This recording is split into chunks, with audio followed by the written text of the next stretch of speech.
Welcome back to my channel. আপনারা আশা করি সবাই ভালো আছেন, আমিও ভালো আছি। সো আজকের যে বিষয়টা নিয়ে আলোচনা করব সেটা হচ্ছে যে সিপিআই ডাটার রেট যেটা আছে, পার্সেন্টেজ যেটা আছে, সেটা ভালো থাকার পরও মার্কেট কেন এই জায়গাটাতে ডাম্প করলো, এই বিষয়টা নিয়ে আলোচনা করব। সো পুরো বিষয়টা নিয়ে আলোচনা করব যে কেন, কিভাবে, কি হচ্ছে মার্কেটের মধ্যে। অবশ্যই আপনারা পুরোপুরি ভিডিওটা দেখবেন। সো প্রথমত যদি বলি, গত 24 ঘন্টায় মার্কেট কিন্তু এই জায়গাটাতে তার যে একটা রেজিস্ট্যান্স জোন ছিল, রেজিস্ট্যান্স জোন আবার এটা উপরের দিকে গিয়ে সেটা আবার নিচের দিকে চলে আসে, ইথ্রিয়ামের ক্ষেত্রে বলতেছি। এবং গত 24 ঘন্টায় এখানে কিন্তু মোটামুটি 1%-এর মতো ডাম্প করছে, এখানে কিন্তু 2%-এর মতো ডাম্প করছে বিটকয়েন, এবং এক্সআরপি 3%, এবং বিএনবি সোলানা 4% এই জায়গাটাতে। তো সো মোটামুটি কয়েনগুলাই কিন্তু ডাম্প করছে। সো এখন কথা হচ্ছে যে কেন সিপিআই ডাটা রেট ভালো আসার পরও এই জায়গাটাতে ডাম পাম্প খেলা চলতেছে, আসলে কি করতেছে, আমাদের সাথে রিটেল যারা ইনভেস্টর আছে তাদের সাথে কেমন খেলা চলতেছে। সো এই বিষয়টা হতাশা দূর করার জন্য, বা এই বিষয়টা নিয়ে আমি এখন কাজ করতেছি শুধুমাত্র আমার যারা অডিয়েন্স আছে, যে এই জায়গাটাতে কি করবে, মার্কেট পাম্প করতেছে আবার ডাম্প করতেছে, কি করা উচিত, তাদেরকে কিভাবে এই মার্কেটে কাজ করা উচিত, সেই বিষয়গুলো নিয়ে কিন্তু আমি এখন আমার কমিউনিটিতে কাজ করতেছি, আমার টেলিগ্রামে। ঠিক আছে। সো এই জায়গাটাতে আমি কি করতেছি সে বিষয়টা আপনাদের জানা উচিত। এই জায়গাটাতে আপনাদেরকে কোনো নিউজের রিপোর্ট দিচ্ছি না, না তো অন্য কিছু জিনিস দিচ্ছি। এই জায়গাটাতে যে জিনিসটা দিচ্ছি সেটা হচ্ছে, এখন আমি যেই সিগন্যালগুলা দিচ্ছি সেই সিগন্যালগুলা হচ্ছে যেই কয়েনে আপনারা ইনভেস্ট করবেন। অনেকেই আছেন যারা এখানে কিছু শিট কয়েন আছে বা কিছু আদার যেগুলা স্ক্যাম কয়েন আছে, সেই কয়েনগুলোতে ইনভেস্ট করে যারা বিশেষ করে নতুন মানুষ আছে, ইনভেস্ট করার পর কিন্তু ধরা খায়, এবং এই জায়গাটাতে পোর্টফোলিও তাদের 80%, 90% ডাম্পে থাকে, সেইখান থেকে রিকভারি করা কিন্তু পসিবল হয় না। সো বিশেষ করে যারা নতুন ইনভেস্টর আছেন বা রিটেলার ইনভেস্টর আছেন, নতুন বিগিনার, তাদের জন্য, পাশাপাশি যারা 1 বছর 2 বছর মার্কেটে আছেন, যারা বুঝতেছেন না যে কিভাবে কাজ করবেন এই মার্কেটে, তাদের জন্য কিন্তু এই জায়গাটাতে আমি প্রতিনিয়ত একটা করে স্পটের সিগন্যাল দিই, এবং এই জায়গাটাতে আপনাদেরকে বাই কোন জায়গাটাতে করবেন, সেল কোনটাতে করবেন, এবং ভালো ফান্ডামেন্টাল কয়েনগুলোই কিন্তু আপনাদেরকে এই জায়গাটা দিচ্ছি। এই জায়গাটাতে এই মুহূর্তে আমি কোনো রিস্ক নিয়ে কোনো আপনাদেরকে এই জায়গাটাতে সিগন্যাল দিচ্ছি না, শুধুমাত্র ফান্ডামেন্টাল ভালো কয়েনগুলোতেই সিগন্যাল দিচ্ছি। সো অবশ্যই আপনারা টেলিগ্রাম চ্যানেলে যুক্ত হবেন। শুধুমাত্র এই কাজগুলো যাদের দরকার, মনে হয় যে ভাই আমার এই বিষয়গুলো দরকার, সিগন্যালগুলোর দরকার, তাহলে কিন্তু আপনারা এই জায়গায় আসতে পারেন। আমার গত যেই সিগন্যালগুলো আমি দিছি সেই সিগন্যালগুলো আপনারা ঘাটাঘাটি করবেন, সেই সিগন্যালগুলোতে দেখবেন যে আসলে প্রফিট হয়েছে কি হয় নাই। এখন মার্কেট যেই জায়গাটাতে পাম্প করতেছে আবার ডাম্প করতেছে, পাম্প করতেছে আবার ডাম্প করতেছে, তার মানে এই জায়গাটাতে ওইভাবেই কাজ করতে হবে যেইভাবে মার্কেট চলতেছে ওইভাবেই। মানে এই জায়গাটাতে আমি একটা সুইং ট্রেডের মতো নিলাম, মানে একটা পজিশন হোল্ড করলাম একটা কয়েনের। ঠিক আছে। সো ওই কয়েনটার পজিশনটা হোল্ড করার পর আমি ওই জায়গাটাতে মনে করেন যে 1 সপ্তাহ বা 2 সপ্তাহ বা 1 দিন বা 2 দিনের মধ্যে আমার টার্গেটটা ফিল আপ করে আবার ওইখান থেকে বের হয়ে গেলাম। যেহেতু মার্কেটের মধ্যে একটু ভলাটিলিটি চলতেছে, সো আমার এই কাজটা করা ছাড়া বা এইভাবে করে প্রফিটটা বের করা ছাড়া অন্য কোনো ওয়ে নেই আপাতত। So be careful.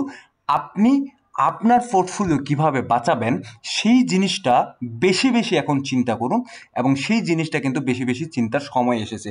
সো চলে আসি মূল আলোচনায়। সো প্রথম যে আলোচনাটা বললাম যে সিপিআই ডাটা এত ভালো আসার পরও কেন এই মার্কেটের এই অবস্থা। দেখুন, সিপিআই ডাটা ভালো আসে এটা আমরা জানি, বাট এই জায়গাটাতে আপনার একটা জিনিস লক্ষ্য করুন, আমি একটু আপনাদেরকে দেখাচ্ছি। এই জায়গাটাতে যে গত মাসে যদি আপনারা রেটটা দেখেন 2.3% ছিল। ঠিক আছে।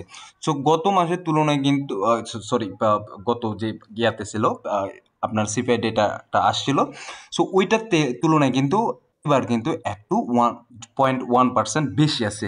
সো এটা যত কম থাকবে ততই কিন্তু মার্কেটের জন্য ভালো। বাট এখন কথা হচ্ছে সিপিআই ডাটাটা কি, এটা কিভাবে কাজ করে, এই বিষয়েও কিন্তু আমার ডিটেলস একটা ভিডিও আছে আমার ইউটিউব চ্যানেলে। ঠিক আছে।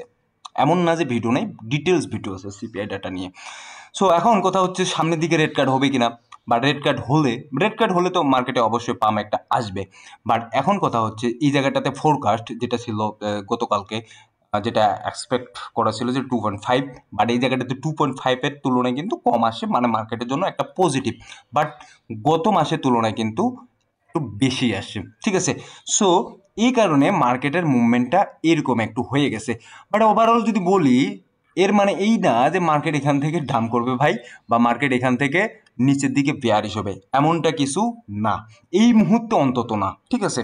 সো যে জিনিসটা এই জায়গাটাতে হচ্ছে, মার্কেট কিন্তু এই জায়গাটাতে কারেকশন নিচ্ছে, ঠিক আছে।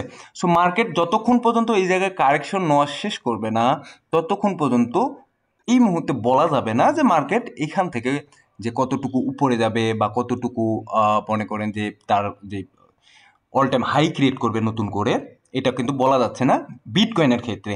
সো ইথিরিয়াম এই জায়গাটাতে গতকালকে এই জায়গাটাতে তার কিন্তু যে রেজিস্ট্যান্স জোনটা ছিল, সেই রেজিস্ট্যান্স জোনটা এই জায়গাটাতে ক্রস করছে, এবং রেজিস্ট্যান্স জোন ক্রস করে কিন্তু 2830 বা 2900-এর কাছাকাছি চলে গেছিলো, ঠিক আছে। সো আবার কিন্তু মার্কেট এই জায়গাটাতে পুল ব্যাক করছে, আবার মার্কেট একটু নিচের দিকে আসছে, ঠিক আছে। সো এটা হতেই পারে যে এটা 1 আওয়ারের টাইম ফ্রেমে আছে, এটা হতেই পারে যে একটু ইনভেস্টমেন্ট এরিয়া, যারা ট্রেডার আছে, ফিউচার ট্রেডার আছে, তাদেরকে এই জায়গাটাতে গ্র্যাব করার জন্য কিন্তু মার্কেট মাঝে মধ্যে এরকম কাজ করে থাকে।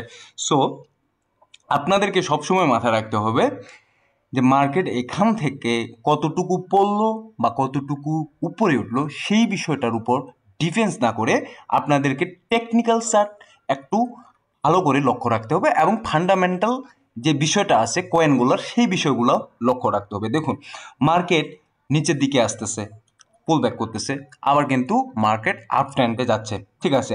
সো এই জায়গায় আমি আছি এখন 1 আওয়ারের টাইম ফ্রেমে, এটা হচ্ছে আমার 1 ডে টাইম ফ্রেমে আমি চলে যাই। এই জায়গায় 1 ডে টাইম ফ্রেমে যদি আপনারা দেখেন, এখন মার্কেট কি করতেছে, বিয়ারিশ ট্রেন্ডে আছে, ঠিক আছে। সো এই জায়গাটাতে আপনাদের মার্কেট কতটুকু পর্যন্ত আসতে পারে, আমরা লক্ষ্য করব এই যে জায়গাটা আছে, এই জায়গাটা পর্যন্ত, আগের যে রেজিস্ট্যান্স জোনটা ছিল, এই জোনটা যদি সাপোর্ট ধরে, ঠিক আছে, কোন জোনটা, এই জোনটা, আগে আগে রেজিস্ট্যান্স জোনটা আছে, এই জোনটা যদি সাপোর্ট ধরে 2600 পর্যন্ত, ঠিক আছে, দেন আবার এই জায়গা থেকে যদি মার্কেট ফুল ব্যাক করে, দেন কিন্তু মার্কেট আবার মুভমেন্ট এই জায়গাটাতে যে সাপোর্ট জোনটা আছে, এই সাপোর্ট জোনটা ধরতে পারবো। সো এখন মার্কেটে কিভাবে কোন সময়টাতে অ্যান্টি নিব, এই বিষয়টাও মাথা রাখবেন। দেখুন, সবসময় মার্কেটে যখন অ্যান্টি নেবেন, তখন কিন্তু 4 ঘন্টার, 1 আওয়ারের না, আমি বলবো আপনারা যেহেতু ইনভেস্টমেন্ট করবেন বা একটা সুইং ট্রেড নেবেন, তখন কিন্তু আপনার একটা লং টাইমের সময়ের ব্যাপার আছে, তখন কিন্তু আপনি 4 ঘন্টার টাইম ফ্রেমে অ্যান্টি নেবেন, ঠিক আছে। সো 4 ঘন্টার টাইম ফ্রেমে আপনি যখন অ্যান্টি নেবেন, দেখবেন যে এই জায়গাটা যদি আমি ইথিরিয়ামেরটাই দেখাচ্ছি, যে এই জায়গায় আপনার সুইং ল একটা ক্রিয়েট করে আবার কিন্তু মার্কেট পুল ব্যাক করছে, এই জায়গাটাতে একটু করছে, আপনার মনে করেন যে একটা রেড ক্যান্ডেল দিয়ে আবার কিন্তু এই জায়গাটাতে মার্কেট উপরের দিকে গেছে। সো 4 ঘন্টার টাইম ফ্রেমে আপনি যদি এই ইথিরিয়ামটাও দেখেন, এই সময় কিন্তু গ্রিন ক্যান্ডেল চলতেছে। সো এই সময়টাতে আপনারা যদি দেখেন যে আরেকটা গ্রিন ক্যান্ডেল ক্রিয়েট করতেছে মার্কেটের মধ্যে, সো মার্কেটে অ্যান্টি নেওয়া যায় এবং আপনারা অ্যান্টি নিতে পারেন। সো এটা হচ্ছে বেসিক কনসেপ্ট, যারা সুইং ট্রেড করেন বা একটা পজিশন হোল্ড করেন 1 দিন 2 দিন বা 1 সপ্তাহের জন্য, তাদের জন্য এটা বেস্ট একটা অপশন, ঠিক আছে। সো এই গেল মার্কেটের অবস্থান, এই গেল হচ্ছে আপনার ক্রিপ্টোকারেন্সি মার্কেট এখনকার। এখন যেহেতু মার্কেটের মধ্যে ভলাটিলিটি আছে, সেহেতু ওইভাবেই কাজ করতে হবে যেভাবে মার্কেট চলতেছে। সো ধন্যবাদ সবাইকে, ভালো থাকবেন, সুস্থ থাকবেন, দেখা হবে নতুন কোনো ভিডিও নিয়ে আগামী দিনে।